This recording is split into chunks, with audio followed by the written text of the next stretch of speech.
ভাইরা আমার চিন্তা করার বা হতাশাগ্রস্ত হবার কারণ নেই। একটা চায়ের দোকানে চা বিক্রি করলেও চা বিস্কুট ঘুগনি ইনকাম খারাপ হয় না, চাকরির থেকে বেশি টাকা পাওয়া যায়। আমি বলেছি না কোন রাজ্যের এরকম থার্ড ক্লাস মুখ্যমন্ত্রী কোথাও পাবেন না। থার্ড ক্লাস মানে একটা থার্ড ক্লাসের থেকে থার্ড ক্লাস মেয়ে ছিল হচ্ছে এই মমতা বন্দ্যোপাধ্যায়। ওনাকে ওই কালীঘাটের সামনে ওনাকে একটা চায়ের দোকান আর একটা চপের দোকান খুলে দেওয়া উচিত। তাহলে উনি বুঝতে পারবে যে বেকার ছেলে মেয়েদের যন্ত্রণাটা কোথায়। আর উনি মুখ্যমন্ত্রী, উনি নবান্ন ছেড়ে দিক না, তাহলে ছেড়ে দিয়ে ওনাকেও একটা চায়ের দোকান, উনিও প্রচুর টাকা রোজগার করবে। মুখ্যমন্ত্রী কত টাকা রোজগার করছে, উনি যদি চায়ের দোকান করে করতে পারে তাহলে আরো বেশি টাকা ওনার রোজগার হবে। উনি করুক না। তাহলে রচনা ব্যানার্জিকে তাহলে বিধায়ক পদ দিচ্ছে কেন, এমপি পদ দিচ্ছে কেন?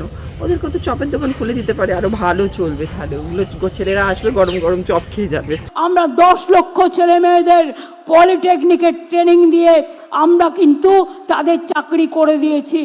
মাইনে কত তাদের জিজ্ঞেস করো তো। গাদা গাদা চাকরি করেছে ঠিক কথা, সব তো ওই 5,000 6,000 টাকা মাইনে, সব কি একদম 50,000 টাকা করে মাইনে দিচ্ছেন নাকি উনি? মুখ্যমন্ত্রী মমতা বন্দ্যোপাধ্যায় বলছেন যে চাকরি বাকরি করে কি হবে, চা ঘুগনি বেচলেও তো প্রচুর টাকা, চাকরির থেকেও প্রচুর টাকা। তা একটা কথা বলছি, তাহলে স্কুল কলেজ গুলোকে পুরো বন্ধ করে দিক না, তাহলে লেখাপড়া শিখে হবেটা কি? তাহলে বাচ্চারা তো, আমি তো এটা বলেছি যে রাজ্যে তো এমনি তো শিল্প নেই। উনি যখন বলছেন যে চা আবার ঘুগনি বিক্রি করুক, তাহলে একটা আমাদেরও সবার উচিত, যারা বেকার ছেলে মেয়ে তারাও না সব 1 টাকা করে তুলে ওনাকে ওই কালীঘাটের সামনে ওনাকে একটা চায়ের দোকান আর একটা চপের দোকান খুলে দেওয়া উচিত। তাহলে উনি বুঝতে পারবে যে বেকার ছেলে মেয়েদের যন্ত্রণাটা কোথায়। আর উনি মুখ্যমন্ত্রী, উনি নবান্ন ছেড়ে দিক না, তাহলে ছেড়ে দিয়ে ওনাকেও একটা চায়ের দোকান, উনিও প্রচুর টাকা রোজগার করবে। মুখ্যমন্ত্রী কত টাকা রোজগার করছে, উনি যদি চায়ের দোকান করে করতে পারে তাহলে আরো বেশি টাকা ওনার রোজগার হবে। উনি করুক না, তাহলে খুব ভালো হবে। তাহলে সেটা তো করবে না, নিজের পোস্টটাকে তো ধরে রাখবে, নিজে লুটবো আর বেকার সব পড়ে থাকবে। বুঝতে পারছো তো, সেটা হচ্ছে ওনার বক্তব্য।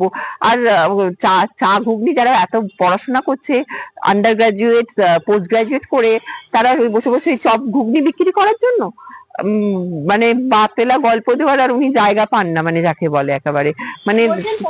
আমি বলেছি চাকরি করে দিয়েছেন, আমি বলেছি না কোন রাজ্যের এরকম থার্ড ক্লাস মুখ্যমন্ত্রী কোথাও পাবেন না। থার্ড ক্লাস মানে একটা থার্ড ক্লাসের থেকে থার্ড ক্লাস মেয়ে ছিল হচ্ছে এই মমতা বন্দ্যোপাধ্যায়। উনি বলছেন উনি চাকরি করে দিয়েছেন, পলিটেকনিকে গাদা গাদা চাকরি করে দিয়েছেন। সেই ক্ষেত্রে মাইনে কত তাদের জিজ্ঞেস করো তো। গাদা গাদা চাকরি করেছে ঠিক কথা, সব তো ওই 5,000 6,000 টাকা মাইনে, সব কি একদম 50,000 টাকা করে মাইনে দিচ্ছেন নাকি উনি? মাইনে গুলো কত দিচ্ছে সেটাকে জানো, সেটা তাহলে তো বুঝতে পারবে। পশ্চিমবঙ্গকে উনি দাঁড় করাচ্ছেন চপ শিল্পে, ক্রমশ আমরা দেখতে পাচ্ছি। চপ ভাজবে বড় বড়, ডিগ্রি রেখে কি হবে? চপ ভাজবে বড় বড় চপ। উনি তো চপেরই দোকান খুলতে পছন্দ করেন, বুঝছো না কেন? চপে চপ চপ ভাজবে সব বড় বড়। তা একটা কথা বলে রাখি, মমতা ব্যানার্জি যখন নিজের বড় একটা চপের দোকান করুক, আর মমতা ব্যানার্জি যখন বড় চপের দোকান করছে তার সাথে একটা কাজ করুক, ওই সব ওর 12 ভাতারি নায়িকাগুলোকে সব ওখানে রাখুক, সব ওরা চপ বিক্রি করবে, গরম গরম চপ ভাজবে আর ছেলেদেরকে গরম গরম চপ খাওয়াবে। এমনিতে রচনা ব্যানার্জিকে তাহলে বিধায়ক পদ দিচ্ছে কেন, এমপি পদ দিচ্ছে কেন? ওদের কত চপের দোকান খুলে দিতে পারে, আরো ভালো চলবে। তাহলে ওগুলো ছেলেরা আসবে, গরম গরম চপ খেয়ে যাবে। আমরা দেখলাম সোমবার দিন আরজিকর কাণ্ডে শিয়ালদা কোর্টে রায় দান করলেন বিচারক অনির্বাণ দাস। এই কোর্টের রায়ে কি আপনি স্যাটিসফাইড, কি বলবেন? দেখো, আমি একটা কথা বলি, আমি স্যাটিসফাইড কি স্যাটিসফাইড নই এটার উপর তো নির্ভর করছে না। কারণ যিনি জাজ, উনি যে যখন রায়টা দিচ্ছেন, তার মানে জাজ কিসের উপর ভিত্তি করে দেয়? তথ্যের উপর, মানে এভিডেন্স কি আছে তার উপর ওনারা বেস করে ওনারা জাজমেন্টটা করছে। তা ওনাদের কাছে যতটা জাজমেন্ট দেওয়া হয়েছে, মানে তথ্য তথ্য দেওয়া হচ্ছে, সেই ইনফরমেশনের ভিত্তিতে তো তারা জাজমেন্টটা করবে না। তা সেখানে এখন কতটা তথ্য তারা পেয়েছে, কতটা কি তাদেরকে সরবরাহ করা হয়েছে, এটা সম্পূর্ণটাই নির্ভর হচ্ছে আমাদের কোর্টের বিচারের দিন ব্যবস্থা। আর সেখানে দেখো, ওনারা যেটুকু ইনফরমেশন পেয়েছে তার উপর ভিত্তি করেই তারা করবে, মানে বিচার করেছেন। সেখানে আমি আর কি বলবো। আর তবে হ্যাঁ, এটা ঠিক কথা, এখানে যে তথ্যটা প্রমাণটা লোপাট করে দিয়েছেন আমাদের হাতে ধরে সবাই আমরা জানতে পেরেছি, তার জন্য মেয়েটা এখনো পর্যন্ত ঠিকঠাক ন্যায় বিচার সেটা তো পায়নি, সেটা বোঝাই যাচ্ছে। আরেকটা প্রশ্ন হচ্ছে যে এই যে আমরা দেখলাম একমাত্র সঞ্জয় রায়কে দোষী সাব্যস্ত করা হলো এবং সঞ্জয় রায়কেই একমাত্র শাস্তি প্রদান করা হলো, তার যাবজ্জীবন কারাদণ্ড হলো। তা সঞ্জয় রায় একাই কি এই ঘটনায় দোষী, কি মনে হয় আপনার? যাবজ্জীবন কারাদণ্ডটা দিয়েছে, এটা খুবই ভালো একদিকে। কারণ দেখো, মৃত্যুদণ্ডটা কখনো কোনো সভ্য সমাজে কখনো হতে পারে না। কারণ আমরা কারোর রাষ্ট্র কখনো বা কাউকে ক্যাপিটাল পানিশমেন্ট, অনেক জায়গায় মানে ডেথ সেন্টেন্স কিন্তু এখন বন্ধ করে দেওয়া হয়েছে, অ্যাওয়ার্ড করা হয় না, কারণ তার বদলে সেই জায়গায় এটা একটা মানে দণ্ড, যেটা হচ্ছে মানে কি বল, লঘুদণ্ড না, এটা কিন্তু মারাত্মক গুরুদণ্ড দেওয়া হলো, যেটা ছাড়া জীবন সে যতদিন বেঁচে থাকবে তাকে কারাদণ্ড ভোগ করতে হবে। তাহলে এই ক্ষেত্রে তো এটা তো একটা বড় সড়ো, দেখো সঞ্জয়, আমি মানছি সঞ্জয় তো দোষী রয়েছে, কিন্তু ওখানে একটা মেয়েকে তো একজনের দ্বারা তো ওরকমভাবে মার্ডার হয় না, ওটা তো নৃশংস খুন হয়েছিল। মানে অভয়কে যেটা করা হয়েছিল, কারণ মেয়ের মায়েরও আমি স্টেটমেন্ট দেখেছি, মেয়ের মাও দেখলাম এখানে স্যাটিসফাইড নয়। আর তাছাড়া তো আমরা প্রথম থেকে দেখে এসেছি থানার গাফিলতি, সন্দীপ ঘোষ ওটাকে ধামাচাপা দেওয়ার চেষ্টা, মুখ্যমন্ত্রীর রাতে 2টো অবধি কী কাজ করেছেন সেটা তো প্রশ্ন আসবে। যেখানে মুখ্যমন্ত্রীর রাতে 2টো অবধি বিনীত গোয়েল কে করেছেন বা মেসেজ সরবরাহ করেছেন, এটা ছাড়াও সর্বোপরি হচ্ছে আমাদের সিবিআই এর ব্যর্থতা। এখানে একটা বোঝা গেল কেন্দ্রীয় সিবিআই এর সাথে আমাদের রাজ্য পুলিশের একটা বড় সড়ো সেটিং। এটা পরিষ্কার এখন এই অভয়ের কেসে পুরো কী হয়ে গেল, ভিজিবল, মানে কেন্দ্র আর রাজ্যের এত বড় ঘটনাটা ঘটলো, সেখানে কিন্তু প্রধানমন্ত্রীর একটা কোনো উচ্চ বাচ্চা আমরা দেখতে পেলাম না, যেটা খুব দুর্ভাগ্যজনক।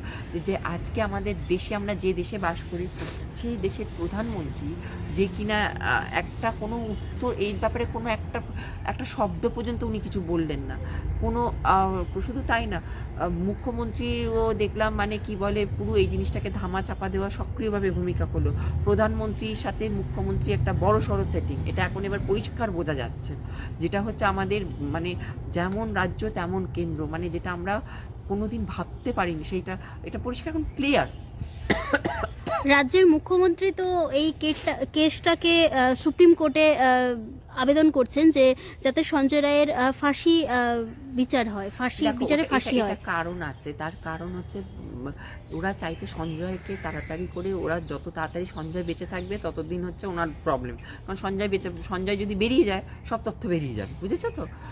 ব্যাপারটা হচ্ছে সঞ্জয়েরও তো বলে দেওয়া উচিত ছিল সেই ক্ষেত্রে, কারণ এটা একটা ক্লিয়ার, মানে এখন এটা মানে উনি তো বড় মাথা রাজনীতিবিদ, আমি আগেও বলেছি, তা সেই ক্ষেত্রে এখন যদি ও বেরোলে কী হবে, সব কী ঘটনা আছে সবার নাম বলে দেবে যে কারা কারা রয়েছে।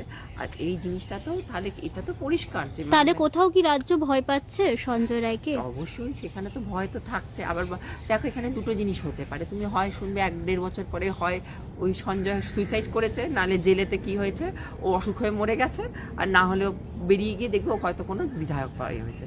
এই দুটো হচ্ছে পসিবিলিটি রয়েছে।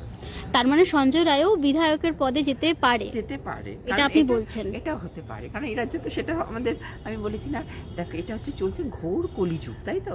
তা কলিযুগে সবসময় বলা হয় তাকে কল্কি অবতার আসবে, ঠিক কি না? তা এবার কি হচ্ছে, আমাদের মুখ্যমন্ত্রী যেমন বলে বিষ্ণু মাতা, ঠিক আছে, তা উনি হচ্ছে কল্কি মাতা, কালীঘাটের কল্কি মাতা। তা কালীঘাটের কল্কি মাতা থাকলে তো অপোজিট হবে, যদি কল্কিতে অ্যাকচুয়ালি মানে বিষ্ণুর অবতার মানে পুরুষ, সেখানে মাতাও আছে না, সেখানে কল্কি মাতা বসে আছে কালীঘাটে, তো সেটা তো হবেই না, এটা তো বুঝে নিতে হবে। আমাদের মুখ্যমন্ত্রী তো নিজে তো বড় এক্সপার্ট, ও তো সব জানে, আমি বলেছি না, ওই জন্য কোনো ছেলে ঘর করেনি মুখ্যমন্ত্রীর সাথে।